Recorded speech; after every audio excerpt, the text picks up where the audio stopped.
울산 시청자 미디어 센터의 제작 지원을 받아 울산 CBS와 울산 청년 네트워크가 공동으로 제작하는 시사팩토리 100.3 금요판이 돌아왔습니다.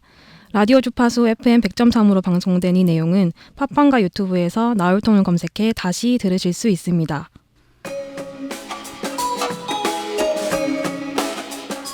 청취자 여러분 안녕하십니까? 시사팩토리 100.3 금요판과 나울통 진행을 맡은 조강래입니다. 교통영향평가제도를 알고 계십니까? 교통영향평가제는 일정 규모 이상의 대규모 건물이나 도로, 기타 도시시설이 주변 지역의 교통에 미치는 영향을 사전에 평가하는 제도입니다. 해당 제도는 심의위원회를 구성하여 교통체계 운영 방안을 제시하고 교통소통상 예상되는 각종 문제점을 해결하기 위해 교통 관련 시설의 설치와 교통관리 기법의 변경이나 건설 계획의 수정 등을 결정합니다. 안녕하세요. 울산지역 고용전문가 이승우입니다. 문제는 교통영향평가 심의위원회가 공정하게 작동하지 않을 경우 잘못된 도시개발로 인해 주변 교통은 심한 정체가 발생할 수 있으며 특정 개발사업자의 이익이 극대화될 수 있습니다. 예를 들어 개발사업자 입장에서는 대규모 택지개발이나 공동주택단지에 새로 만들어야 하는 도로가 좁고 짧을수록 이익이 커집니다. 하지만 이로 인해 근처 지역 주민들의 불편은 훨씬 클 것입니다. 교통의 불편으로 무의미하게 허비하는 시간과 비용에 대해 손해는 돈으로 환산하기 어렵습니다. 안녕하세요. 공보진행을 맡은 이동훈 변호사입니다. 이명 울산광역시 의회 의원은 지난 5월 본회의에서 무고동 공동주택 신축공사의 교통영향평가는 4번을 실시하고도 전혀 그 취지에 맞는 해결 방안을 찾지 못한 채 심의했다며 교통난을 우려해 재심의를 요구했습니다. 그러나 울산시는 이미 심의위원회에서 결정한 사항을 울산시 직권에 의해 재심의는 불가능하다며 해명했습니다. 안녕하세요. 완벽 정체설가 이태인입니다. 현재 울산 교통영향평가 심의위원회는 교통 전문가 19명, 도시계획 전문가 4명, 토목 전문가 4명, 건축 전문가 5명, 공무원 17명으로 구성되어 있습니다. 그런데 총 49명의 위원 중 9명만 모여도 심의가 열릴 수 있고 그중 5명만 찬성해도 심의가 통과된다고 합니다. 실효성과 공정성 논란에 휩싸인 울산광역시 교통평가심의위원회, 오늘은 이와 관련해 이미영 울산광역시 의회 의원과 파워 인터뷰 준비했습니다. 오늘은 교통마비 초래하는 교통영향평가 심의위원회 무엇이 문제인가라는 주제로 울산시의회 이미영 의원과 파워 인터뷰 준비했습니다. 이미영 의원님 안녕하세요. 네, 반갑습니다. 안녕하세요. 안녕하세요. 네. 오랜만에 방송에 출연하신 것 같습니다. 네. 저희 시사팩토리 100.3과 나울통 청취자들께 간단한 인사와 소개 부탁드립니다. 네, 안녕하세요. 울산의 여러 현안에 관심을 가지고 함께 문제 해결하고자 노력하시는 CBS 김성강 PD님과 시사팩토리 나울통 시청자 여러분께 이 자리를 빌어서 고마운 마음을 전합니다. 울산광역시의 이미영 의원입니다. 지난 5월 어버이날을 맞아 부모님들에게 정말 소중한 우리 아이들이 자살 예방 및 지원에 관한 조례안으로 여러분들을 배웠는데요. 그때는 전반기 부의장이자 교육위원으로, 오늘은 행정자치위원으로 만나 뵙습니다. 약 4개월 만에 뵈니 더 기분 좋은 자리인 것 같습니다. 지나가긴 했지만 청취자 여러분들 태풍 피해 없으시죠? 팬데믹까지 선언된 세계적 감염병 코로나19도 슬기롭게 잘 극복해 나갔으면 좋겠습니다. 네, 그럼 첫 번째 질문 드리겠습니다. 남구 무고동 일대에 교통마비 사태가 코앞에 닥쳤다라는 이야기를 들었습니다. 네. 도대체 무슨 일이 있었던 건지 교통마비 사태가 코앞에 닥쳤다는 건가요?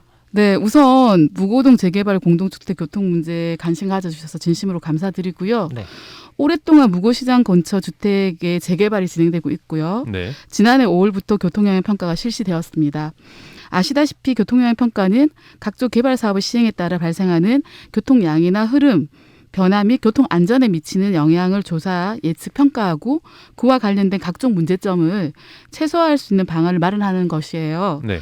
승인 관청은 주로 이제 시청이나 구청이 되겠죠. 교통영향평가서를 검토한 결과 교통영향평가서의 개선 필요사항, 그리고 사업계획 등 조정이나 보완, 그리고 해당 사업 시행에 따른 교통영향 최소화를 위해서 네. 필요한 조치 등이 있는 경우에 접수하고 난 뒤 3개월 이내에 사업자에게 통보하도록 되어 있어요. 네. 그리고 개발에 있어서 이렇게 중요한 역할을 하는 교통영향평가가 제대로 실시되지 않고 조치가 되지 않는다면 개발 지역 주민들에게 그 피해가 고스란히 돌아가겠죠. 네. 예, 무고동 공동주택 개발 사업에 있어서 교통 영향 평가가 그런 사례 중 하나가 아닌가라는 생각이 들어요. 네. 예를 들면 평상시에도 출퇴근 길에 왕복 2차선 주도로가 200m 이상 밀리고요. 네. 그리고 엄청난 교통 정체를 나타내는 지역입니다. 네. 근데 그 무거시장 뒤쪽 주택 한 80가구 정도를 매입한 부지에 39층짜리 주상복합 아파트, 오피스텔 1개 동을 포함해서 4개 동 약 600세대를 건축할 계획으로 교통영향평가를 진행을 했어요. 그리고 네. 물론 지금은 500세대 미만으로 진행 중이지만 지리적 특성상 100세대가 줄어들었다고 해서 교통 대란이나 주차 대란이 없어진다고 보기는 힘들고요. 네. 특히 요즘 한 가구에 한 대 이상의 자차 보유 추세를 볼 때 80대에서 500대로 늘어나는 거니까 상상이 되시죠. 네. 네, 이런 상황이다 보니까 교통영향 평가에서도 재심의 결정이 계속 나서 4번이나 심의가 열렸지만 그 취지와 목적을 제대로 실행하지 못한 내용으로 심의 통과되어 버렸죠. 특히 이런 지역의 교통영향 평가에 해당하는 지역을 잘 아는 전문가나 지역 주민이 한 명도 참석하지 않은데 교통영향 평가가 실시되어 문제점이 더 드러나지 않았나라는 생각이 들고요. 네. 주민들은 공사 시작 전부터 교통마비 사태가 코앞에 닥쳤다고 걱정에 걱정을 더하면서 심각한 민원을 제기하고 있습니다. 네. 물론 다른 지자체에서도 목적과 취지를 제대로 반영하지 못한 교평 때문에 교통영향평가 심의 보류, 재건축 재개발, 지역 진입로, 교통영향평가 질타, 그리고 뭐 백화점 공사에 있어서 평법과 반칙으로 교평, 우회 돌파 등의 제목으로 언론을 장식하기도 하고 있어요. 네. 제가 네, 제가 말씀하세요. 이 동네를 14년 정도 살았고요. 그리고 네. 실제로 잘 저희 아시네요. 사무실이 그쪽 근처에 있는데 네. 말씀하신 200m 이상 그 지연이 되는 그 도로 같은 경우는 제가 신호를 많이 기다린 거 5번을 기다렸습니다. 신호를 죄송합니다. 5번이나 기다려야지 이제 그나마 좌회전을 하거나 직진해서 시내로 나갈 수 있었습니다. 네. 그래서 앞서 말씀하신 부분들을 저희 청취자들께서 좀 이해하기 쉽게끔 네. 3줄 정도로 좀 요약해 주실 수 있을까요? 어떤 부분이 문제인지. 네. 교통영향 평가는 사업 시행 전에 미리 유발되는 교통량을 예측 분석하고 교통장애 등 네. 교통상의 각종 문제점 또는 그 효과를 검토 분석하여 적절한 네. 교통 대책을 강구해서 교통의 원활한 소통과 시민의 쾌적한 통행거를 확보하는 것이 주 목적이지만 네. 실제로 제대로 실행되지 못하고 있는 게 문제다라고 네. 정리하고 싶습니다. 알겠습니다. 네. 네. 교통영향평가 심의위원회가 문제다. 이 주장을 놓고 문제 자체를 어떻게 해석해야 할까요? 먼저 개발에 있어서 교통영향 평가는 개발 사업자는 물론 개발 후에 사항을 보면 울산 시민에게 더더욱 중요한 거죠. 네. 네, 개발 사업자 입장에서는 앞에서도 잠시 언급이 됐는데 대규모 택지 개발이나 공동주택 단지가 주변 교통에 미치는 영향이 작을수록 그리고 또 새로 개설해야 되는 도로가 좁거나 아니면 짧을수록 네. 이제 사업자 측에서는 이익이 크겠죠. 하지만 그만큼 지역 주민들의 불편은 훨씬 크고 네. 이루 말할 수 없을 정도로 어려운 상황을 맞게 됩니다. 네. 이럴 때 교통영향평가 심의위원회 역할은 정말 중요하다 생각하고요. 네. 울산시의 경우 전체 49명의 교통영향평가 심의위원이 구성되어서 위원회가 열리는데요. 네. 이 중에서 위원회가 열릴 때마다 무작위로 참석한 9명 중 5명이 찬성이든 반대든 하게 되면 그 중요한 교통영향 평가가 심의 결정이 된다는 거죠. 네. 전체 인원 대비 좀 적은 숫자군요, 상당히. 네. 그리고 또 무거동 공동주택 신축 공사 1차 교평 심의는 네. 주로 주변 가로 및 교차로 그리고 아까 잠시 언급을 하셨던 진출입 동선 그리고 대중교통 및 보행 그리고 주차, 교통 안전 및 기타 등 총 10가지 보완 내용을 가지고 재심의 결정이 났거든요. 네. 근데 4차 회의 때는 제일 중요한 지점인 신봉로 그 200m 이상 밀리는 그 네. 진출입로에 대한 도로 획폭 등 개선 내용에 대한 부분이 빠진 상태로 심의가 되었고요. 네. 특히 재심의 3번을 포함한 4번의 회의가 열리는 동안 당연직 공무원인 교통과장님을 빼고는 3번을 참석해서 보안 조치가 잘 되었는지 확인한 위원은 한 명도 없었고요. 네. 2번 정도 참석하신 분이 3명 정도 있었고요. 네. 나머지 분들은 4번 회의 때마다 새로운 분들이 위원으로 참석을 한 것이죠. 네. 예, 그래서 제일 중요한 문제 해결 방안이 전혀 마련되지 않았는데도 위원회는 이렇게 진행이 됐던 거예요. 그렇군요. 예, 예. 네. 그럼 법이 문제인가요? 아니면은 시청이 문제인가요? 그 원인이 뭐라고 생각하시면 좀 일단 두 네. 가지를 들 수 있는데 그 사실은 법적인 문제도 있고 네. 또 시에서 운영의 어떤 묘를 또 살려야 되는 부분도 있다 생각하는데 먼저 네. 법적인 문제를 들면요. 비단 무고동 공동주택 신축 공사뿐 아니라 교통영향평가 후 지역 주민들의 민원이 끊이지 않는 지역이 다수라는 말을 해도 과언이 아닐 정도로 울산을 비롯해서 많은 도시에서 일어나고 있는 현상이고요. 네. 그래서 저는 이런 민원도 해결하고 또 교통영향평가의 기본 취지 및 목적에 맞는 운영을 위해서 울산광역시 교통영향평가심의위원회 구성 및 운영에 관한 조례를 제정하고자 네. 왜냐하면 그 연초부터 작년 연말부터 해서 무고동의 사항은 있었으니까 네. 8월 초에 그 안을 제출을 했어요. 네. 그런데 상위법과 크게 다른 두 가지 내용이 있는데요.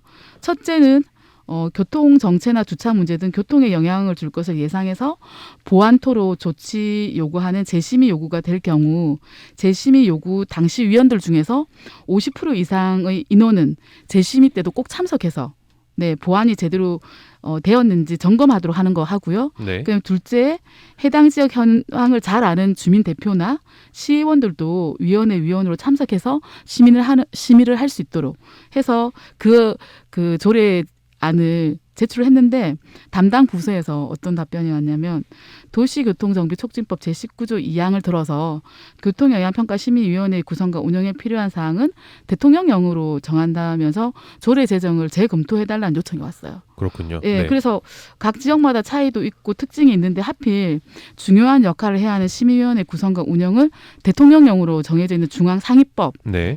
지자체를 외치고 있는 시대와는 많이 좀 멀어 보이고요. 네. 또 이런 사유로 현대 국토부의 집행부가 아닌 의원 발의로 문제점이 있는 부분을 보완해서 교통영향평가심의위원회 구성 및 운영에 관한 조례 제정이 가능한지 네. 질의를 해놓은 상태입니다. 네. 그리고 담당과에서는 전국의 대부분 지자체에서 이런 현상이 있는 부분을 제대로 파악하여서 중앙정부에서 전체적으로 좀 법 개정이 이루어져서 표준안이 내려왔으면 좋겠다는 이야기를 살짝 네네. 해주셨어요.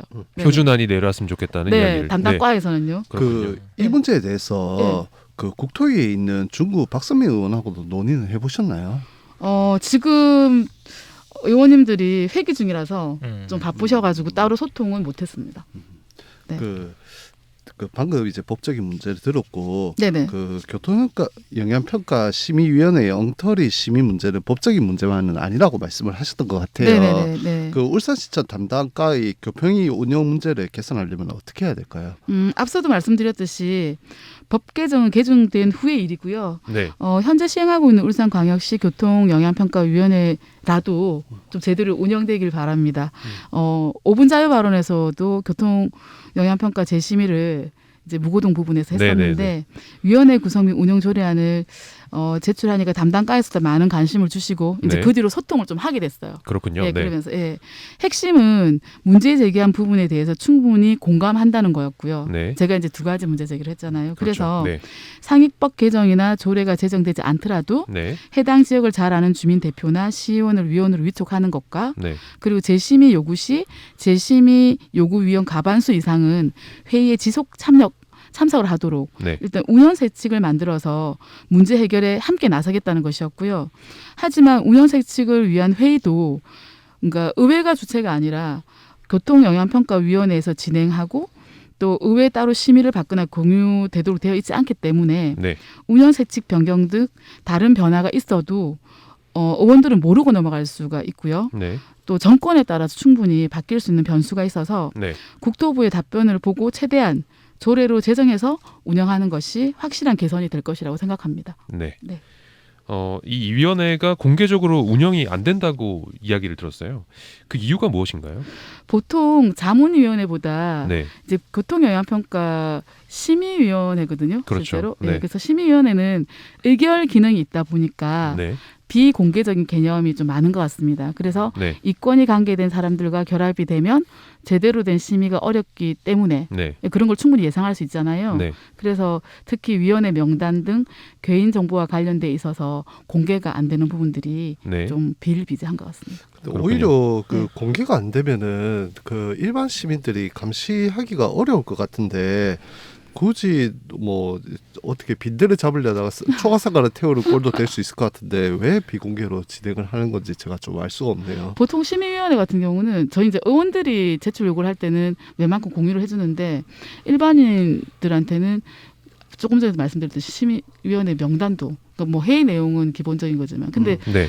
뭐 정보 공개 청구를 하게 되면 네. 예, 어느 정도 부분에서는 또 공개를 하는 부분도 있는 걸로 알고 있습니다. 네. 그러면 이제 추가 질문 드릴게요. 네. 영향 평가를 사후에도 하자는 주장이 있더라고요. 네, 이미 발생한 사안을 놓고 사후 네. 평가를 한다는 게 어떤 의미인가요? 네, 그 지난 4월 29일 무고동 공동주택 신축공사 심의 결과 부당성에 대해서 제가 자유 발언을 할 당시에도 교통영향 평가에 대한 신뢰도를 높이고 민원을 줄이기 위해서 사후 평가를 위한 제도적 마련을 촉구하기도 했어요. 네. 근데 사실 현실에서 쉽지만은 않습니다.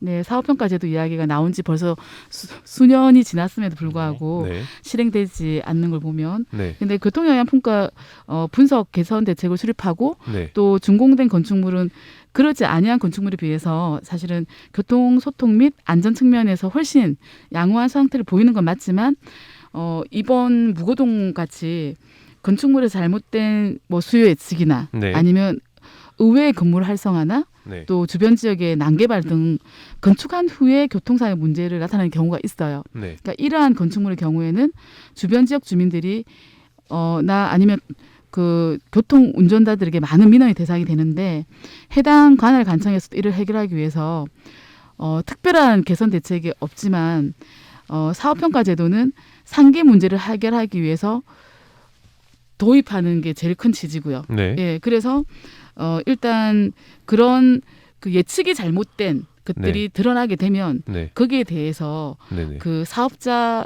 측에서 사후 관리도 같이 진행을 해야 되는 네. 이런 쪽이 있는 겁니다. 네. 도로 같은 경우에는 한번 그 깔고 나면은 네네. 확장을 하는 게 사실 그 주변에 이제 네네. 그 뭐 건물이나 이런 문제까지 겹쳐가지고 확장하는 게 쉽지가 않은데 네네네. 사실 그 사전 평가에서 통과가 안 되고 나면은 네네. 뭐 이게 도로 자체가 거의 대부분의 문제가 거의 이제 이게 차선이 적은 문제가 발생하지 네, 않습니까? 맞습니다. 네네. 그러면은 재개발 같은 경우에는 생각을 해보면 아파트가 이미 올라가 있단 말이에요. 네. 그러면 그 아파트를 밀고 도로로 확장을 할 수도 없는 문제인데 결국 이 사후평가라는 거는 네네. 제 일각의 제 생각을 봤을 때는 이거는 그냥 있어야만 조문일 것 같은데 네.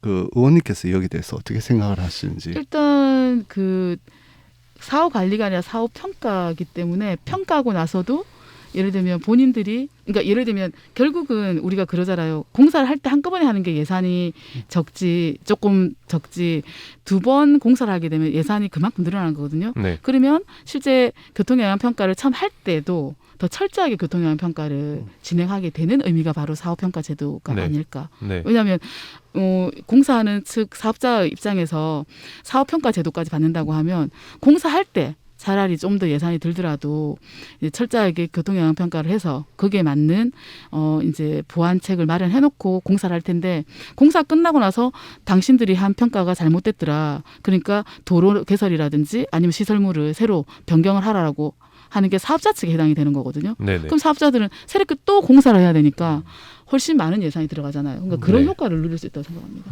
예. 네. 그럼 울산 지역 교통 문제와 관련해서 주의 깊게 들여다보고 있는 또 다른 사안이 혹시 있으신가요? 네, 아무래도 우리 울산 시민들이 실생활과 관련이 많다 보니까 다양한 교통 문제에 관심을 갖고 있습니다. 특히 그 보행자 및 교통 약자를 배려한 안전한 보행로 확보와 대중교통 활성화 부분 두 가지 정도에 대해서 말씀을 좀 드릴게요. 네. 울산시에서도 경찰청과 함께 사람이 우선 교통약자 안전한 교통환경 조성이라는 목표로 약 15억 정도 예산으로 보행자 자동 감지 신호기를 설치해서 보행자가 없을 때는 차량 속도를 원활하게 유지하고 보행자가 나타나면 자동으로 사람을 인식해서 횡단 신호를 부여하는 시스템을 네. 보행자 중심으로 지난해부터 운영하고 있고요. 네. 이 시스템은 기존의 수동 작동 신호기보다 보행자 무단 횡단을 방지하는 동시에 또 어린이 등 교통약자의 편리한 횡단 보행을 제공할 것으로 기대하고요. 특히 시각장애인의 교통 안전과 보행권의 보장을 위해서 디지털 통합관리 방식의 시각장애인 음향인식기 도입도 지금 좋은 영향을 주고 있다고 봅니다. 네네. 그리고 그 대중교통 활성화 부분에서는 짧게 좀 말씀을 드리면 시민들의 그 발인 시내버스에 매년마다 횟수가 늘어날수록 400억, 500억, 이제는 650억까지 적자 부분을 세금으로 메꾸고 있고요. 네. 올해는 또 코로나19로 인해서 800억 이상 적자 부분을 세금으로 메꿔야 한다는 예상이 나오고 있고요. 이런 상황에서 시내버스나 지선버스 등 개인 소유 회사이긴 하지만 시민의 발이라는 명목이 있기 때문에 매년 적자 폭의 90%를 시에서 보존해주고 있는데요. 네. 시내버스를 이용하는 시민들이 많아지게 되면 그래서 대중교통이 활성화하게 되면 그만큼 적자 폭이 줄어들고 적자를 메꿔주는 부분이 적어지면서 또 그 예산을 정작 또 필요한 곳에 사용할 수 있잖아요. 네. 그래서 현재 울산시에서는 대중교통 활성화를 위해서 더욱 촉진시키기 위해서 시내버스 노선 체계 개선 방안 수립 용역을 추진하고 있어요. 그래서 이제 환성을 하더라도 시민들이 가고자 하는 곳까지 대중교통을 이용하는 데 불편함을 최대한 줄이고 네. 또 울산 어디라도 대중교통을 이용해서 갈 수 있도록 하자는 취지가 포함되어 있는 걸로 알고 있습니다. 네. 얼마 전 도시철도망 구축에 있어서 국토교통부 승인을 받은 트램까지 대중교통으로 이용된다면 광역시 중에서 유일하게 철도가 없었던 서름에서도 벗어날 것으로 기대하고요. 네. 예, 끝까지 관심 갖고 우리 울산 시민들의 발휘되는 대중교통 활성화를 위해서 노력을 아끼지 않겠습니다. 네. 시간 관계상 이미영 의원과의 파워 인터뷰는 여기서 마무리할 텐데요. 네. 청취자들께 마지막으로 짧게 좀 인사 부탁드리겠습니다. 네. 오늘 교통에 관련된 이야기를 하였지만 아무래도 지금 가장 걱정되는 코로나19로 마무리하겠습니다. 네. 현재 중대본을 비롯해서 우리 울산시청이 24시간 풀 가동을 할 정도로 초긴장 상태의 위기 상황입니다. 방역 수칙을 잘 지켜서 코로나19 끝까지 함께 이겨내기 위해 마음을 모아서 파이팅하면 좋겠습니다. 고맙습니다. 네. 이미영 의원님 오늘 인터뷰 응해주셔서 감사합니다. 오늘 방송 마무리하기에 앞서 나울통에 준비한 이벤트 소개하겠습니다. 팟빵과 유튜브에 인상적인 댓글 남겨주신 열혈 청취자 그리고 좋아요와 구독 눌러주시는 충성 청취자 여러분을 추첨해 울산시청 뒤편 마음을 둘 수 있는 편안한 카페 두다에서 사용하실 수 있는 커피 쿠폰을 보내드립니다. 자세한 내용은 팟빵 공지사항에서 확인하실 수 있습니다. 이어서 지난 이벤트 당첨자 소개하겠습니다. 팟빵 닉네임 사만일통, 달광, 길터 그리고 유튜브 닉네임 만세자유대안, 사계절, 순종 이렇게 총 6분입니다. 모두 당첨을 축하드립니다. 당첨되신 분들은 uscbs@cbs.co.kr로 성함과 닉네임 그리고 연락처 알려주시면 커피 쿠폰 발송해드립니다. 시사팩토리 100.3 금요판은 여기서 마무리하겠습니다. 지금까지 기술의 강승복 엔지니어, 음악의 길기판, 진행의 조강래, 이동훈, 이승우, 이태인, 조연출의 엄유미, 연출의 김성광이었습니다. 다음 주 이 시간에 다시 찾아뵙겠습니다. 제가 모두라고 말하면 다들 안녕이라고 외쳐주세요. 모두 안녕!